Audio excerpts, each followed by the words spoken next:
پر نیزہ مارا، نیزہ زور سے، نیزہ بھالا پھینکنے میں نمبر 1 تھا، پیچھے سے مارا، پتھر کے پیچھے سے چھپ کر، پیچھے نیزہ لگتا ہے، بھالا لگتا ہے۔ حضرت حمزہ رضی اللہ تعالیٰ عنہ اس حالت میں بھی اپنی تلوار سے کفار کو واصل جہنم کرتے ہیں، بے ہوش ہو کر گر جاتے۔ موقع پا کر وحشی فوراً پہنچتا ہے، سب سے پہلے ان کے سینے کو ایسے چیرتا، سینے کو چیر کر جو آرگنز ہوتے ہیں، جو ہارٹ ہوتا ہے، جو کلیجے ہوتے ہیں اور دوسرے جو اعضاء ہوتے ہیں، ان کو ایک ایک کر کے کاٹ کر نکالا، ایک ایک کر کے سینے کو پھاڑ کر کلیجے کو نکالا، اتڑیوں کو نکالا، ان کو نکال کر ایک طرف رکھا جاتا۔ اس کے بعد اسی پر بس نہیں کیا، ان کے ناک کو کاٹا گیا، ایسے بالکل پکڑ کر ناک کاٹی گئی، کان کاٹے گئے، ان کے انگلیوں کے پورووں کو کاٹے گئے، پیر کے انگلیوں کے پوروے کاٹے گئے، ان میں سوراخ کر کے گلے کا ہار بنایا گیا۔ کون؟ ہندا، امام سید حضرت حمزہ رضی اللہ تعالیٰ عنہ کی باڈی کا مسئلہ بنا دیا گیا، یعنی ایسی شکل بنا دی کہ پہچانا نہ جائے کہ یہ حمزہ ہے۔ اتنے دردناک انداز میں شہید کیا گیا۔ بدر کے میدان میں نبی موجود تھے، نبی نے کہا جب میدان کارزات ٹھنڈا ہوتا، اللہ کے نبی علیہ السلام کہتے کہ ڈھونڈو میرے چچا کہاں۔ جب ڈھونڈے جاتے ہیں تو ایک ایسی اجنبی لاش ملتی ہے جو پہچان میں نہیں آتی کسی کی۔ اللہ کے نبی علیہ السلام نے کہا یہ کن کی لاش ہے؟ کہا کہ حمزہ رضی اللہ تعالیٰ عنہ کی لاش۔ کہا کہ میرے چچا کی لاش ایسی نہیں ہے۔ اللہ کے نبی اپنے چچا کے ساتھ رہنے والے لاش نہیں پہچان پا رہے، سمجھ سکتے ہیں کہ کتنے خطرناک انداز میں ان کو شہید کیا گیا، ان کو مارا گیا، ناک کاٹے گئے، اتڑیاں نکالا گیا، پوری باڈی پھاڑ کر رکھ دی گئی، لپیٹ کر جمع کر کے ان کو لایا گیا۔ حضرت حسین، حضرت حمزہ رضی اللہ تعالیٰ عنہ تب ان کی بہن کو بلایا۔ کون؟ حضرت حمزہ کی بہن کو کہا کہ ذرا پہچانو تو یہ حمزہ ہیں کہ نہیں۔ تب انگلیوں کے کسی انگلیوں کے، پیر کے کسی انگلیوں کے پوروے سے پہچانا جو نہیں کاٹا گیا تھا کہ یہ حمزہ ہیں۔ تب اللہ کے نبی سے کہا کہ اے محمد یہ آپ کے چچا حمزہ کی ہی لاش ہے، یہ وہی ہے۔ اللہ کے نبی کی چیخ نکل گئی۔ اللہ کے نبی نے کہا ایک کے بدلے 70 کافروں کو جہنم بھیجوں گا، ایک کے بدلے 70 فریق مخالف کے لوگوں کو جہنم بھیجوں گا۔ اللہ تبارک و تعالیٰ نے فوراً وحی نازل کی کہ اے محمد بالکل نہیں، وَإِنْ عَاقَبْتُمْ فَعَاقِبُوا بِمِثْلِ مَا عُوقِبْتُمْ بِهِ۔ ایک کو مارا گیا ہے تو ایک کے بدلے ایک کو مارا جائے گا، 2 کو نہیں مار سکتے آپ، دوسرے کے اوپر ہاتھ نہیں لگا سکتے۔ اور پھر یہ کہا کہ حمزہ کیوں آپ تکلیف، اے محمد کیوں آپ کو تکلیف ہوتی ہے؟ کہا کہ اس لیے تکلیف ہو رہی ہے کہ میرے چچا کی لاش کے اسی حالت کر دی، صرف شہید نہیں کیا، پوری باڈی کو پھاڑ دیا گیا ہے، ہاتھ کاٹ دیے گئے، ناک کاٹ دی گئی، کانوں کو کاٹ دیا گیا۔ میں کیسے برداشت کر سکتا؟ میں نہیں چھوڑوں گا، ایک کے بدلے 70 کو ماروں گا۔ اللہ تبارک و تعالیٰ نے کہا کہ گھبراؤ مت۔ کہا کیوں؟ کہا وہ دیکھو عرش پر لکھا ہوا۔ کہا کیا لکھا؟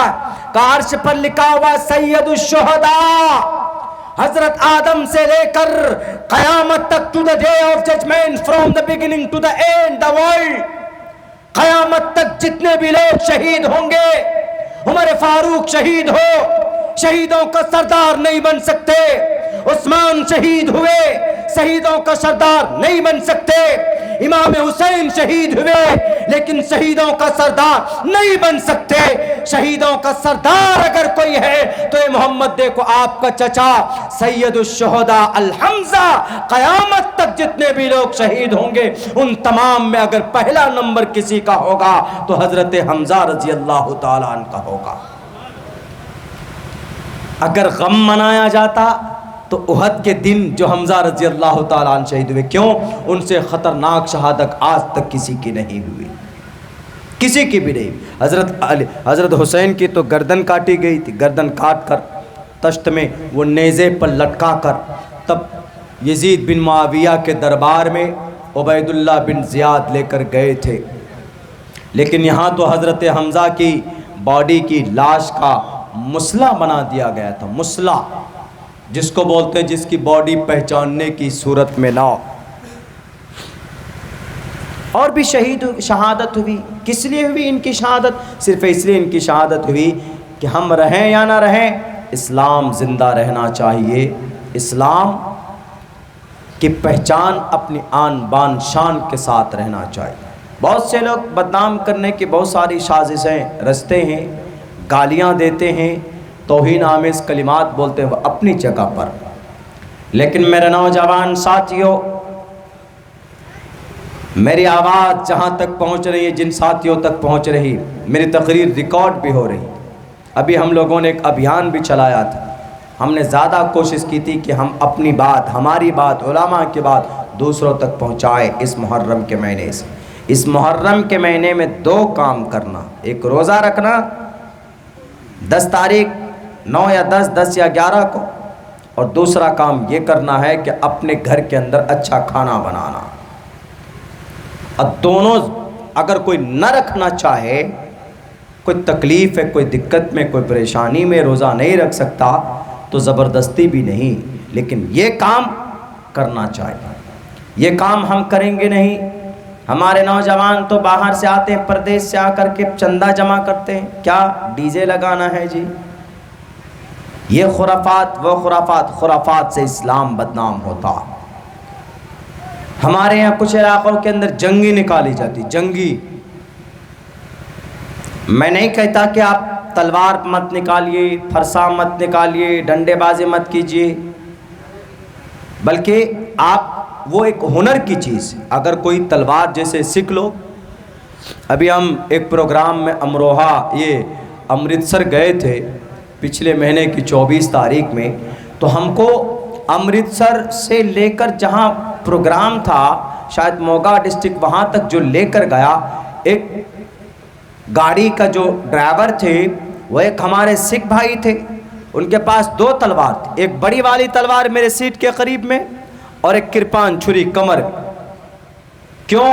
ان کے عقیدے میں شامل ہے، سکھوں کا 5 عقیدہ، کرپان، کیش، کینگ، اور وہ پگڑی، اور یہ بالا جو پہنتے ہیں، بلیا جو پہنتے، کڑا، اور کرپان چھری رکھنا فرض ہے ان کے یہاں، نہیں رکھے گا تو وہ سچا سکھ نہیں مانا جائے گا، ان کے یہاں ضروری یہ چیز ہے۔ تو وہ ہم نے دیکھی تلوار۔ اب اس مبارک مہینے میں اس پرمیشن ہوتی ہے کہ جناب آپ لاٹھی بازی کریں، کھیلیں، کوئی منع نہیں۔ اسلام میں تلوار بازی کرنا، اب شریعت کا کیا مقام، شریعت کا کیا اپائے ہے، اجازت ہے کیا کیا کرنے کے لیے، وہ اسی مہینے میں خاص نہیں۔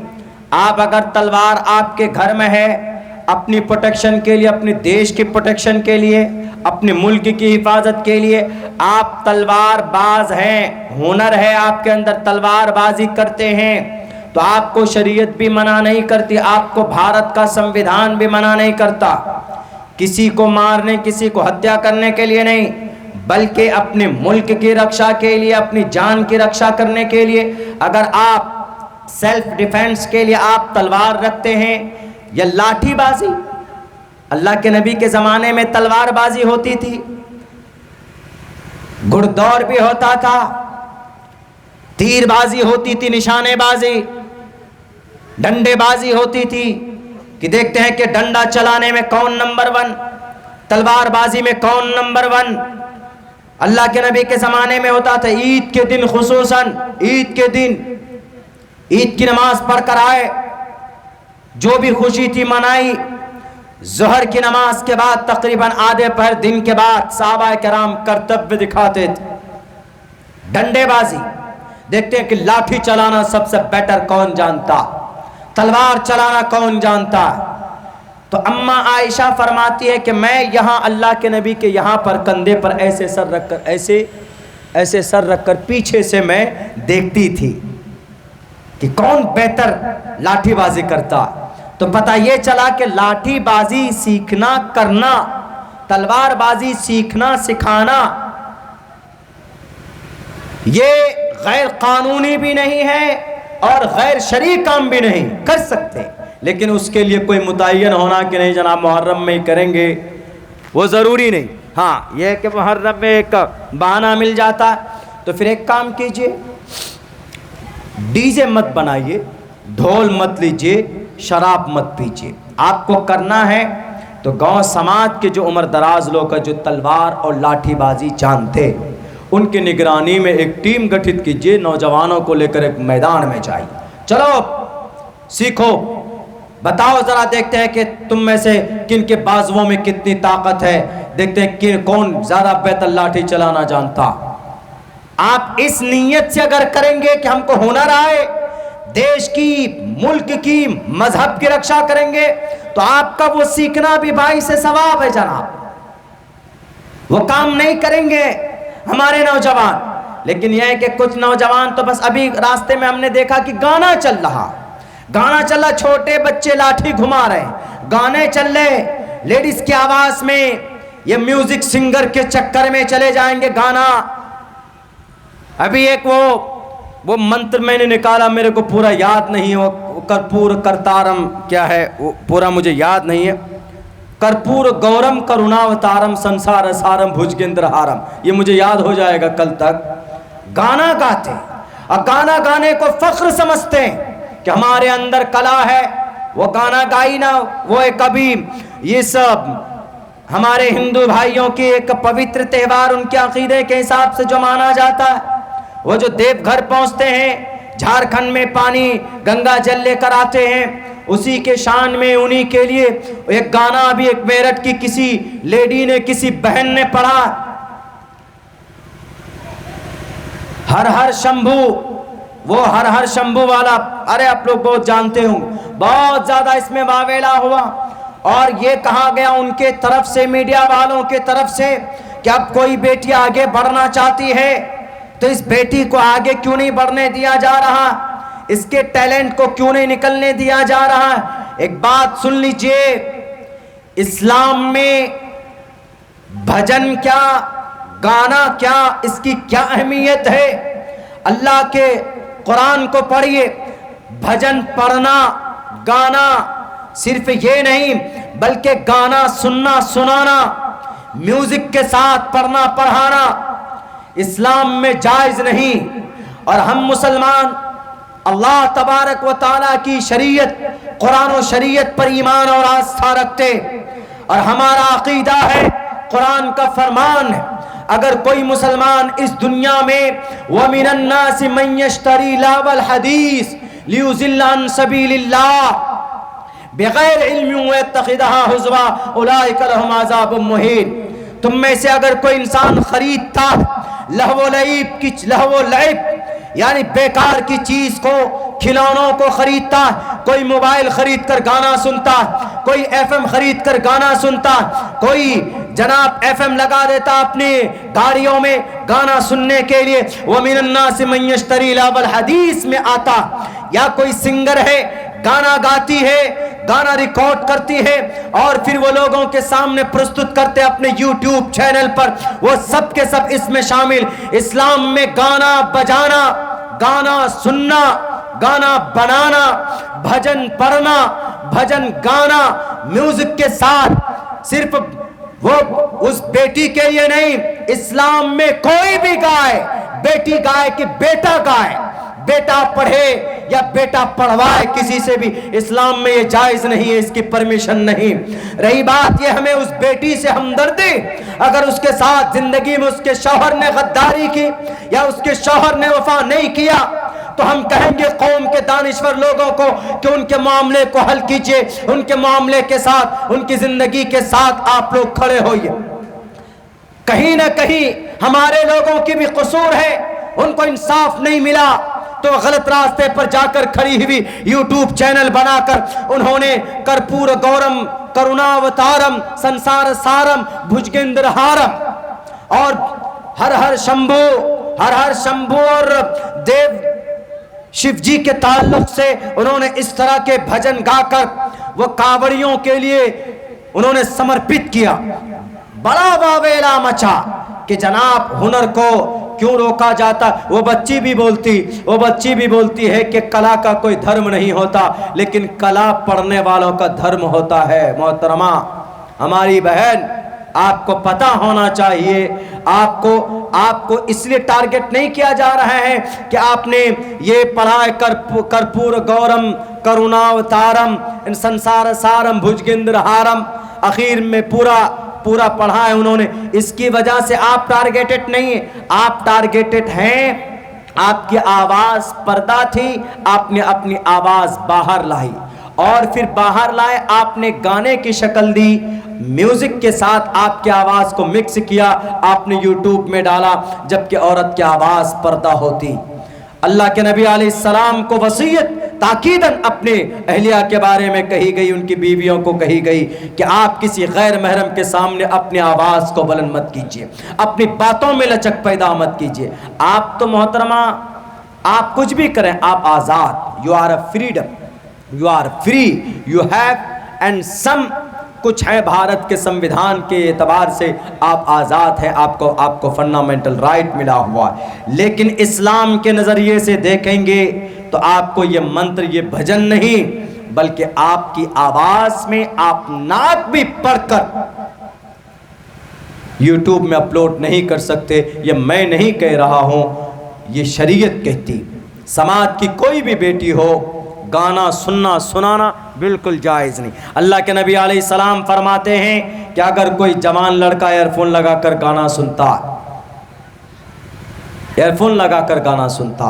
یا گانا لگا دیا ہے جناب، باکس لگا دیا ہے، گانا بج رہا ہے، ڈوم ڈماکے چل رہے ہیں، تو کل قیامت میں اللہ کے نبی کا فرمان ہے کہ سیسا جو گلاس ہے اس کو پگھلا کر اس کے کان میں ڈالا جائے گا، ادھر سے اور ادھر سے کان میں ڈالا جائے گا، گرم کر کے ایک دم بالکل لال کر کے اس کے کان میں یہ چیزیں ڈالی جائیں گی۔ اس وقت کیا کریں گے؟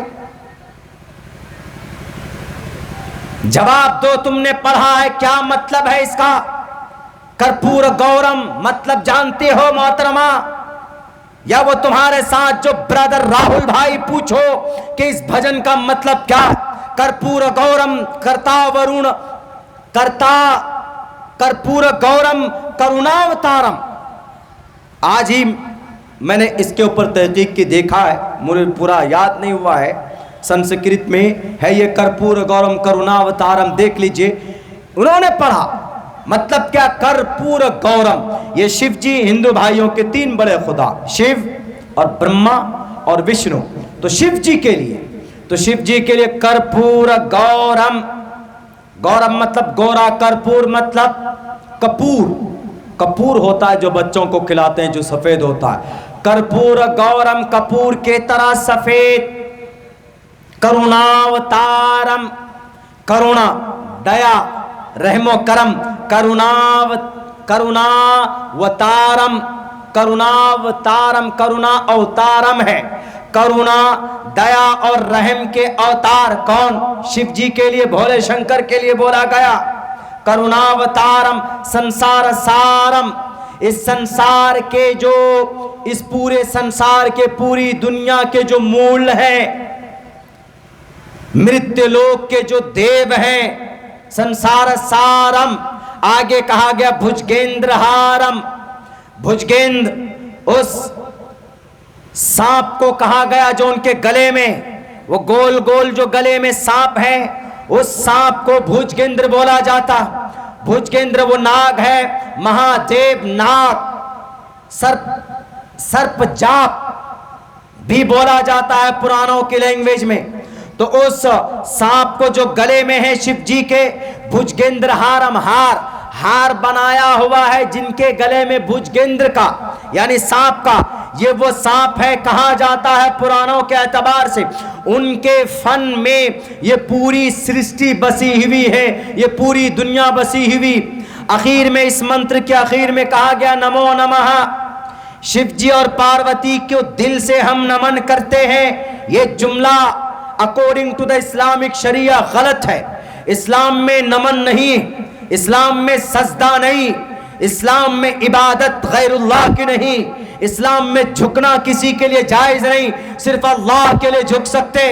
محترمہ ہماری بہن، آپ اس منتر کا یہ مطلب آپ کے سامنے میں رکھ رہا ہوں، آپ دیکھیے گا اس کا پورا مطلب یہی ہے، آپ آخر میں پڑھیے گا تو اگر آپ کا ضمیر زندہ ہے تو آپ توبہ کرو گے، بلکہ پوری دنیا کے ان بیٹیوں سے جو سنگر بننا چاہتی، ان نوجوانوں سے جو گانا گا کر اپنی روزی روٹی چلانا چاہتے، اسلام کا فائنل ڈیسیزن صرف فرزانہ یہ فرمانی ناز کے لیے نہیں، بلکہ اسلام میں گانا سننا، سنانا، بجانا، دیکھنا، بنانا اور اس کو اپلوڈ کرنا۔ وَمِنَ النَّاسِ مَن يَشْتَرِي لَهْوَ الْحَدِيثِ، لَهْوَ الْحَدِيث میں آتا ہے لِيُضِلَّ عَن سَبِيلِ اللَّهِ، گانے سے آپ اللہ کے راستے سے دوسروں کو بھٹکائیں گے۔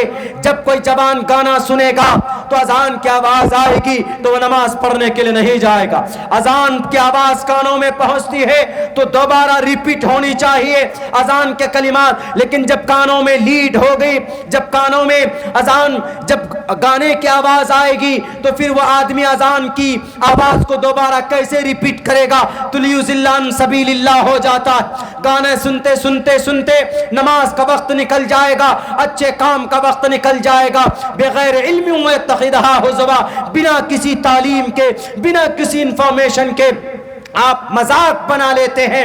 یاد رکھو اولئک لہم عذاب مہین، ایسے گانا بنانے والے مرد کے لیے، عورت کے لیے، مرد کے لیے، عورت کے لیے، بچے کے لیے، بچی کے لیے، اولئک لہم عذاب مہین، ان کے لیے دردناک عذاب ہے کل قیامت میں۔ آج تو آپ کو بڑے سبسکرائبر مل جائیں گے، آج تو آپ کو ABP والا مل جائے گا، آج تک والا مل جائے گا سپورٹ کرنے والا کہ بیٹی کی ہنر کو آگے آنے دینا چاہیے، لیکن کل قیامت میں جب اللہ پوچھے گا کہ ہم نے بینڈ لگایا تھا تو تم نے کیوں گانا گایا تھا؟ روزی روٹی کی ضرورت تھی، اللہ سے پوچھتے، منتر شلوک بھجن پڑھ کر کرپور گورم کروناوتارم سنسار سارم بھجگیندرہارم، کیا ثابت کرنا چاہتے تھے آپ؟ کیا پیغام دینا چاہتے تھے؟ میری تقریر ریکارڈ ہو رہی، اس بہن تک پہنچے تو میں یہ کہوں گا کہ آپ غور کیجئے اپنی شریعت پر۔ آپ کو اللہ نے آواز دی ہے، اچھی آواز دی، لیکن اس کے ساتھ ساتھ آپ عورت ہیں، آپ کی آواز پردے کے لائق، پردے میں ہونی چاہیے، آپ کی آواز باہر نہیں آنی چاہیے۔ کسی غیر محرم سے بات کرو آپ تو پردے میں رہ کر بات کرو، سختی کے ساتھ بات کرو، یہ قرآن کا آرڈر ہے جناب۔ لیکن نہیں جناب، آپ تو بڑے ہی اس میں ہرے ہرے ہرے ہرے ہرے شمبھو کرپور گورم کروناوتارم سنسار سارم بھجگیندرہارم نمو نمہ، اور بھی ہے، پورا وہ منتر ہے، میں اس کے اوپر تحقیق کر رہا ہوں، لیکن صرف اسلام کا جو حکم ہے وہ میں نے اس منتر کے لیے نہیں، ہر گانے کے لیے، ہر میوزک کے لیے، چاہے وہ گانا آپ کے بنگال کا بہت بڑا سنگر کمار سانو کا ہو یا کون کون آیا ہے، وہ القیاگنی کا ہو، لتا منگیشکر کا ہو، وہ حوالہ دیتی ہے کہ محمد رفیع گئے مکہ، اذان پڑھی انہوں نے وہاں پہ، اور محمد رفیع تھے جو پڑھتے تھے گانا۔ محمد رفیع تمہارا یا ہمارا رول ماڈل نہیں، ہمارا رول ماڈل ہماری مکتی کی چیز قرآن ہے، شریعت ہے، محمد رسول اللہ کی ذات ہے۔ گانے سے، ڈی جے اور ڈسکو بنانے سے، یہ گانے، یہ ڈسکو، یہ ڈی جے، یہ ڈسکو، یہ ہمارا رول ماڈل نہیں ہے۔ ہمارا رول ماڈل اگر کوئی ہے تو اللہ کے نبی علیہ الصلاۃ والسلام کی سنت، اللہ کے نبی علیہ الصلاۃ والسلام کا فرمان۔ قرآن میں صاف لفظوں میں کہا گیا ان اتقیتن فلا تخضعن بالقول، اللہ کے نبی کی بیویوں سے کہی گئی کہ اے سماج کی نبی کی بیویوں، تم کسی سے بات کرو تو لچک پیدا مت کرنا، اپنی باتوں میں سختی کے ساتھ بات کرنا۔ ہماری سماج کی بیٹیوں، آپ کو بھی یہ پیغام، آپ مارکیٹ جاتے ہیں یا فون پر کسی کی کال آتی کسی اجنبی کی تو آپ پیار سے بات مت کیجیے، سختی کے ساتھ، شدت کے ساتھ بات کیجیے۔ فون آتا ہے کون، ایک دم ہارڈلی ایسی آواز میں کہ سامنے والے کو لگے کہ بہت سخت عورت۔ یہ میں نہیں کہہ رہا ہوں، قرآن کہتا فلا تخضعن بالقول، اپنی باتوں میں لچک پیدا مت کیجیے۔ آپ پیار سے بات کریں گے کسی غیر محرم سے فون پہ تو وہ سمجھے گا کہ ہم کو لائن مار رہا، وہ سمجھے گا کہ بہت آواز اتنی میٹھی، آپ کی تعریف شروع کر دے گا کہ میڈم آپ کی آواز بہت سویٹ ہے، بہت خوبصورت آواز، آپ کی آواز اتنی اچھی ہے تو اللہ نے آپ کی شکل کیسی بنائی ہوگی، غلط ٹریک پر چلا جاتا ہے۔ دیکھ لیجیے آج کل کے جوانوں کو یہی میسج ہوتا ہے کہ نہیں ہوتا، کسی کے ساتھ غلط سمبند بنانا ہو، ناجائز سمبند بنانا ہو تو نون نمبر سے یہی میسجز کرتے ہیں، I like your voice, I like your smile, ایسے ایسے الفاظ۔ اور سماج کی بیٹیاں ایسی ہوتی ہے، آگے دیکھتی نہ پیچھے، اس راستے پہ چل پڑتی، وہ سمجھتی ہے کہ سب سے بڑا ہمارا دیوانہ یہی، اس کے پیچھے ایک بھیڑیا چھپا ہوا۔ اگر وہ آپ کو پسند کرتا ہے تو جو اسلامک طریقہ ٹھیک ہے، کبھی اچانک نظر پڑ گئی سماج کی کسی بچی پر، آپ کو پسند ہے تو آپ گارجن سے بات کیجئے کہ میں ان سے نکاح کرنا چاہتا ہوں، اپنے بڑوں کو لگا دیجئے، رشتہ کر لیجئے، تو سمجھیے کہ وہ آپ کا سچ میں وفادار ہے، چاہنے والا ہے۔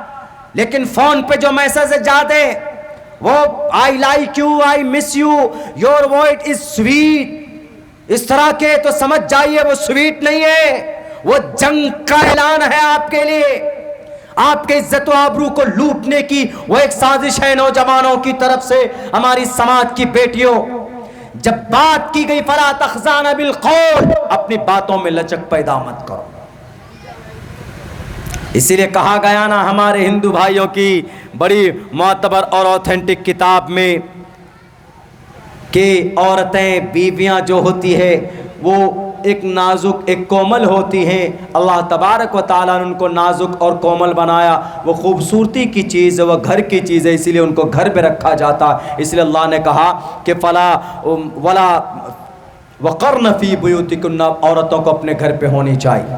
آج جائیں گے آپ باہر دیکھیں گے ہر جگہ پر کہتے ہیں کہ عورتوں کو کندھے سے کندھا ملا کر کھڑے ہونا چاہیے، ہر جگہ جہاں پر جو ضرورت پڑے، جہاں پر ہمارے بچے کھڑے ہو سکتے ہیں لڑکا، تو وہاں پر عورتیں کیوں نہیں آ سکتی؟ اصل عورت کے باہر نکلنے میں کئی سارے خطرات ہو سکتے، اندیشہ ہو سکتا، اس لیے اسلام نے کہا کہ عورت کو ذمہ داری گھر کی دو، گھر میں کھانا بنائے، بچوں کی صحیح پرورش کرے، بچوں کی صحیح تربیت کرے۔ ماں آدھے گھر کا ماحول سدھار سکتی۔ آج جو آپ کا بچہ محرم کے نام پر جو ڈسکو کرتا، اگر ماں اسٹرکٹ ہو جائے، کسی کا بچہ شراب پی کر ڈسکو نہیں کر سکتا۔ ماں اگر بالکل اسٹرکٹ ہو جائے کہ ہمارا بیٹا 24 سال کا شراب پی کر ڈانس کرتا ہے، جی محرم کے مہینے میں تجھے کھانا نہیں ملے گا، ماں وہ ہے کہ آج بھی سرزنش کر سکتی، تنبیہ کر سکتی اپنے بیٹوں کو، اپنے بچوں کو۔ میرے نوجوان ساتھیوں، ماں چاہے تو کر سکتی، ماں چاہے تو اپنے بیٹے کو آئی پی ایس بنا سکتی، ماں چاہے تو اپنے بیٹے کو آئی ایس بنا سکتی، ماں چاہے تو اپنے بیٹے کو، ماں کی تھوڑی سی سستی ہو تو اس کا بیٹا ڈکیت بن سکتا ہے، ڈاکو بن سکتا ہے، شرابی بن سکتا ہے۔ بچہ غلط کرے فوراً ماں کہے کہ کہاں سے یہ کام کر کیا ہے، کیا کر کیا ہے، فوراً تنبیہ ہونی چاہیے۔ ہمیں آج بھی یاد ہے کہ مغرب کے بعد ہم نہیں پڑھنے بیٹھتے تھے تو اماں مارتی تھی، ہم کھانا نہیں دیتی تھی، ابا فوراً آ کر کہتے تھے اچھا کیا اس کو باندھو، اور ڈرا دیتے تھے۔ ماں تو ماں، ابا بھی سمجھتے تھے کہ بڑا دجال سمجھتے تھے۔ کیوں؟ اس لیے کہ ماں جو کر رہی تھی تو ہمارے فائدے کے لیے کر رہی تھی، باپ بھی سپورٹ کرتے تھے، آ کر کے اماں کے ساتھ مل جاتے تھے، پوری الگ ٹیم بن جاتی تھی۔ تو اسی لیے ہم کہتے ہیں ہماری ماں، آج جو سماج کی بیٹیاں بگڑ رہی ہے، غیروں کے ساتھ شادیاں رچاتی ہے، یہ آپ کی سستی کا نتیجہ ہے۔ آپ کی بیٹی باہر پڑتی، نگاہ رکھیے، آپ کی بیٹی گھر میں اکیلے رہ کر کیا ایکٹیویٹیز کرتی، آپ نگاہ رکھیے۔ آپ کی بیٹی باہر جاتی تو کہیے کہ بیٹی پردے میں جاؤ، بال کو ڈھک کر جاؤ، شکل کو ڈھانپ کر جاؤ، فیس کو کور اپ کر کے جاؤ۔ ماں آدھے گھر کو سدھار سکتی، ماں چاہے تو اپنے شوہر یعنی ابا کو بھی سدھار سکتی۔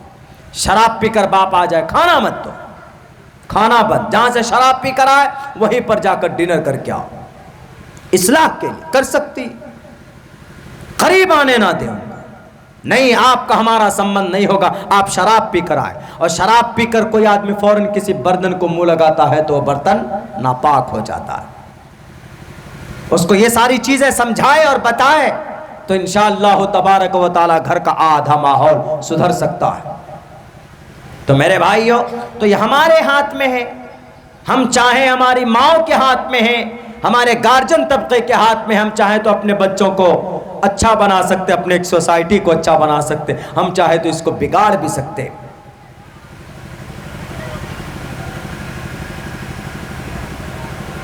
حسین رضی اللہ تعالی عنہ کے یاد میں یقیناً غم مناتے, یقیناً درد کی بات ہے. لیکن حسین رضی اللہ تعالی عنہ کے اسی میدان سے 2-3 سبق بھی تو ہم کو ملتا ہے. ایک سبق یہ ملتا ہے کہ انہوں نے مرتے دم تک نماز نہیں چھوڑی. یہی محرم کا مہینہ ہے.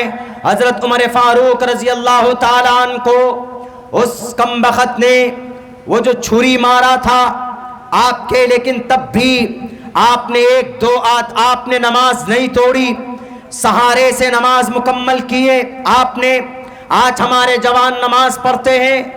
میرے بھائیوں, میرے نوجوانوں, میرے مسلمانوں, اسلام کے بعد, ایمان لانے کے بعد سب سے پہلا فریضہ کوئی ہے, دوسرے نمبر کا تو نماز. نماز پڑھنا ضروری, نماز پڑھنا فرض. ظہر کی نماز, عصر کی نماز, مغرب کی نماز. اگر آپ ڈانس نہیں کریں گے, اگر آپ ڈی جے کو آرگنائز نہیں کریں گے, آپ شراب پی کر ماتم نہیں منائیں گے تو اللہ نہیں پوچھے گا. لیکن اگر آپ نماز چھوڑ دو گے, نماز چھوڑ کر ڈانس کرنے جاؤ گے, نماز چھوڑ کر مرثیہ پڑھو گے, نماز چھوڑ کر ماتم مناؤ گے, اپنی باڈی سے خون نکالو گے, تو اللہ پوچھے گا اقیم الصلاۃ, نماز قائم کرنے کا آرڈر تم کو دیا تھا, نماز کیوں نہیں پڑھی تھی؟ کیا کرو گے اس وقت, کیا جواب دو گے؟ اللہ پوچھے گا وان شبابی فیما ابلا, اپنی جوانی کہاں پرانی کر کے آئے؟ میرے نوجوان ساتھیوں, کیا جواب دو گے؟ اللہ نے تم کو ہمت دی تھی, اللہ نے تم کو صحت دی تھی, کہاں پر استعمال کیا؟ ہم کیا جواب دیں گے ہماری سماج کے ماں اور بہنوں؟ ہم کہیں گے کہ محرم کے مہینے میں خوب ڈھول بجایا, محرم کے مہینے میں خوب ڈسکو کیا, محرم کے مہینے میں خوب جناب شراب پی کر اپنی جوانی کو کمزور کیا. تو یاد رکھو کل قیامت میں مرنے کے بعد آپ کی اس جوانی کو اللہ تبارک و تعالی کیا سزا دے گا آپ تصور نہیں کر سکتے. نماز پڑھیے خلوص کے ساتھ, اچھا عمل کیجئے خلوص کے ساتھ, انشاءاللہ تبارک و تعالی اللہ آپ کے قدموں کو جما دے گا. ایک نوجوان ہے نا ابھی, ہاں کام کیجئے, یہ جلسہ کر رہے ہیں, اس میں بھی ریا نہ ہو, دکھلاوا نہ ہو. محرم کے مہینے میں کوئی بھی کام کیجئے, ریا نہ ہو, نمود نہ ہو, دکھلاوا نہ ہو. ورنہ نماز پڑھتے ہیں, اگر دکھلاوے کے لیے نماز پڑھتے ہیں تو بھی وبال جان. نماز آپ کے لیے. ایک نوجوان ہے کیرلا سے, کہاں حج کرنے کے لیے جا رہے ہیں, وہ پوری میڈیا پیچھے ہے, پھول برسا رہے ہیں,